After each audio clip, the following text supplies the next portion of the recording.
morning, Hot Potters, and welcome to another helping of Mr H's Hot Pot. You join me and Mrs H today in the fields just outside the town of Wormhoudt in France, where we've come to have a look at a memorial to British soldiers and visit the site of one of the most shameful acts of the Second World War. Unfortunately, this site was witness to the murder of 80 British troops, who was part of the rear guard for the evacuation on the beaches of Dunkirk. They was murdered by SS troops under the command of a man called Wilhelm Mohnke, who was an Hauptsturmführer at the time, which is the equivalent of a captain in the British Army. Now, simply, these men were murdered out of revenge, and probably Mohnke and his men never thought that they would be brought to account for what they'd done. Unfortunately, no one was ever brought to trial for this because they couldn't prove who'd done it. Mohnke simply said after the war, "I never gave any orders to murder, prisoners of war" type of thing, and it was believed. He died aged 90 in Bois in West Germany. Now, the other thing with this man was he also led troops who committed atrocities both in Normandy and in the Ardennes in 1944. So, personally speaking, I don't believe he didn't know what was going on. I'm not having that. The SS back then, they shit by numbers and they didn't do anything unless their superiors told them because they would be punished. So I'm not having it as he didn't know what was going on, but that was his story. Nobody could prove anything, and he died an old man. It's unfortunate these men died so young. So we'll go and have a little look now and take a look at this memorial site, because it's well kept by the people of France, as are all the military cemeteries that we've visited. So we'll go and take a little look now and pay our respects. We're now heading up towards the site of this massacre, which was actually happened in a barn. Now, the original barn is long since gone. I think it was demolished in about the 70s, something like that. But they put another one back in its place with like a reconstruction, which isn't faithful to the original totally, but it gives you an idea of what it would have looked like at the time. Now, of all the sites that I've visited in Germany, France, even Belgium, this one gives me the chills the most, simply because these were British lads. These were guys like myself and probably some of my viewers who simply done nothing wrong, only carry out the duty, and should have ended up in a prisoner of war camp rather than being murdered.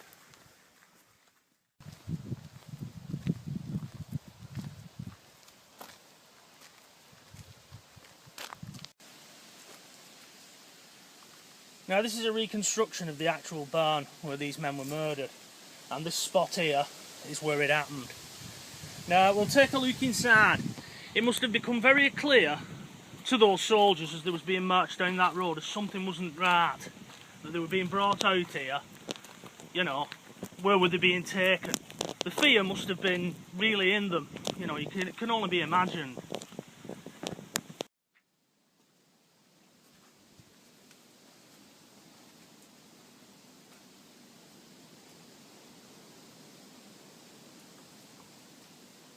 We're now inside the reconstructed barn.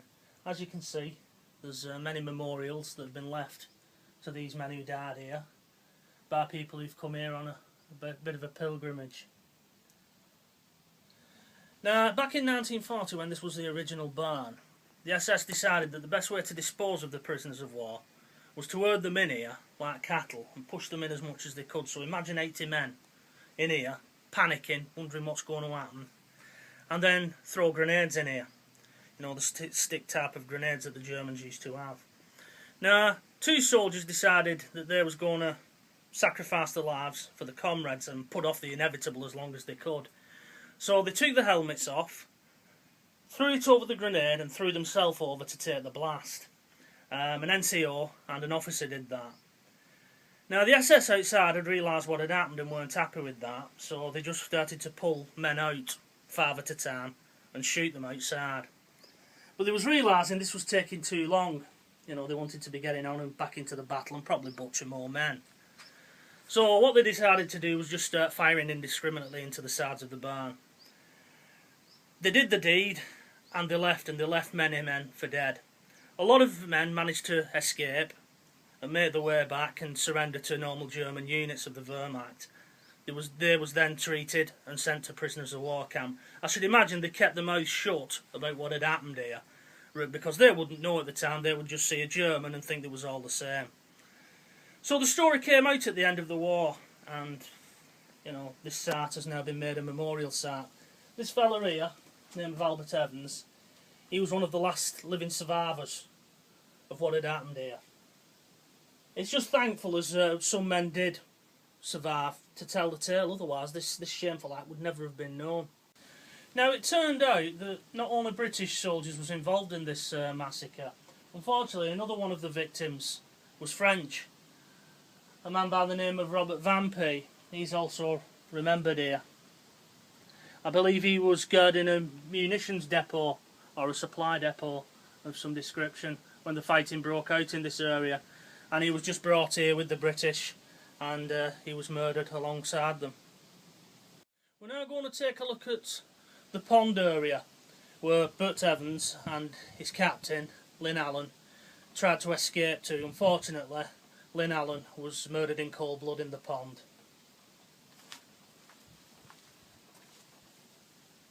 I'm now stood at a pond which is a little away from the barn, where Bert Evans, the fella I told you about when we were stood inside the barn, he escaped too, along with his captain.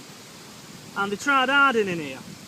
The SS saw them and came over, told them to give themselves up, and simply shot the captain straight through the head. You know, it was that brutal. And Bert Evans, he was aimed at and he was shot in the neck. So what he did, he decided to play dead basically. He dropped down into the water and pretended he was dead. Luckily, the SS didn't fire any more shots into him just for good measure. And they left.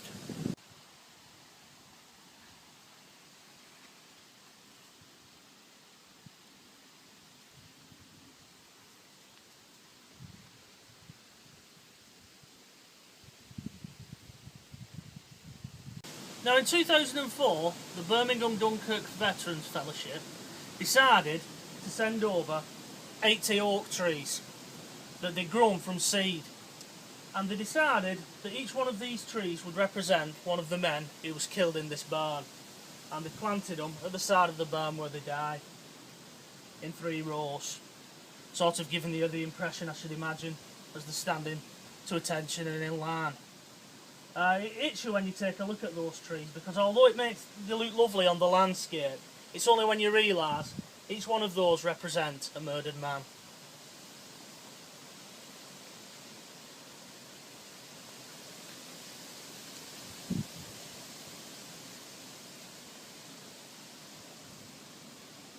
Right then, we'll take a little look around the rest of the site now, because there's a big pile towards the back with a flag on it.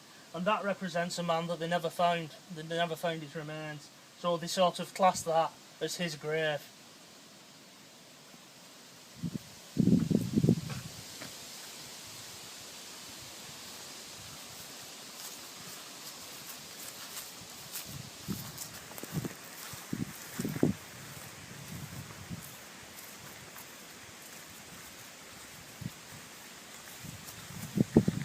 I will give the French people the due though in these areas. They do keep these sites well maintained. Not just this one. There's obviously many military cemeteries, you know, to fallen British soldiers. Not just in the Dunkirk area, but in the Depan area in Belgium and Corkside, and they do keep the cemeteries well maintained. You know, it's a credit to them.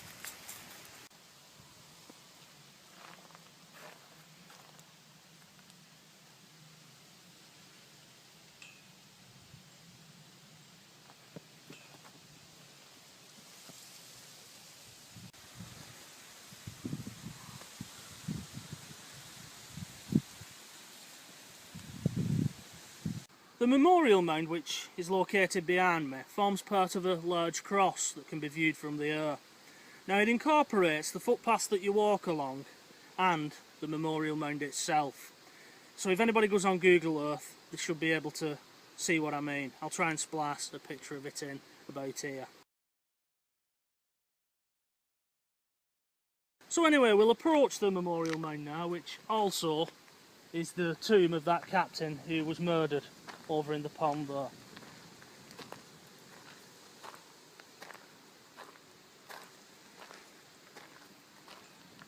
I believe up at the top you can actually see a map in that circle area there of the British positions at the time when the battles was raging in May 1940. Once again, the confusion and chaos must have been terrible.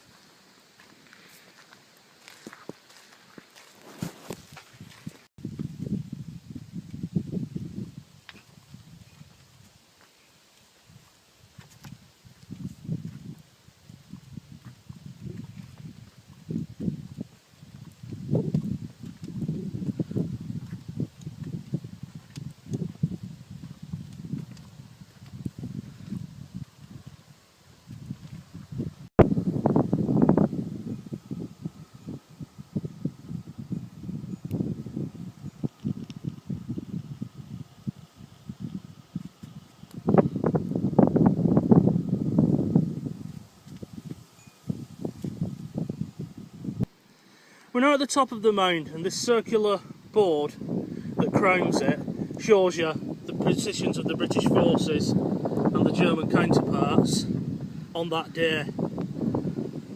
And I believe you can see those positions in the distance all around you from this vantage point.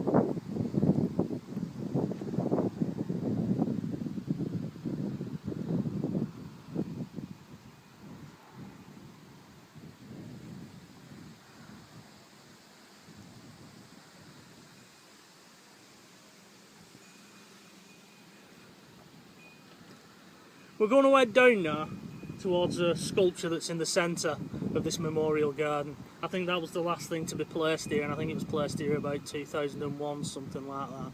So we'll go and take a look at that now, because that resembles peace.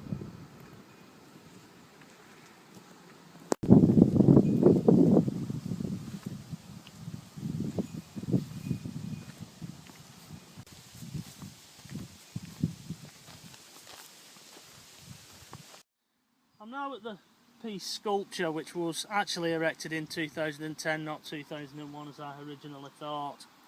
The idea is that you've got the dove of peace above three hands. Each one represents each nation that was brought together on that fateful day. One German, one French, one British. And the idea that there being that these events will never happen again, as we'll all be friends under one European flag.